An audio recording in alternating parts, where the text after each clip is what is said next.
it's Holly from Twinkl, and today I'm going to be discussing the basics of how to use inverted commas, and I'll share with you some of our top resources to help you along the way.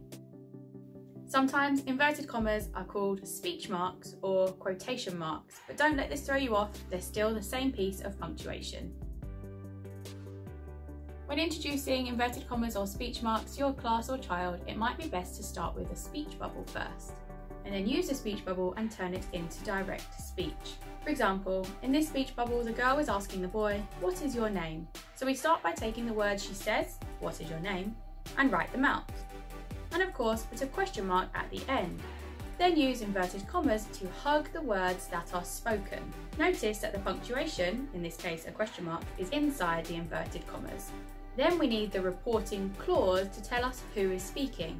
The girl is speaking, and she's asking a question, so I'm going to write, "Asked the girl." "What is your name?" asked the girl. You could try the same method with parts of stories or images and create conversations when introducing inverted commas. Notice that the commas are an important tool to help the reader separate direct speech from the rest of the text. Where direct speech precedes a verb and does not end in a question mark or exclamation mark, a comma must be used. Another important rule to remember is new speaker, new line. When there is more than one speaker, a new line must be used for each new speaker. This helps the reader to follow what is being said.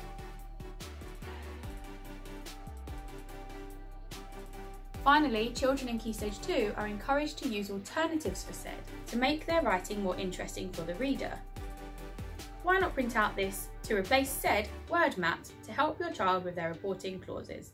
There are many other resources available on the Twinkl website to support your teaching on inverted commas, such as the Tollsby signs, which you could have on tables in your classroom, or this inverted commas poster mat, which could be on the table to support your child or displayed around the room. Or try this "Who said what?" inverted commas Twinkl Go video, which gives you the chance to pause the video for points of discussion or to see if your child knows the answers. Then why not use this inverted commas test to see what they have learnt and remembered? And of course, there are many more resources to support you and your child learning to use inverted commas. Thanks for watching, and I hope you found this video helpful. Don't forget to like and subscribe to our channel, and I'll see you soon.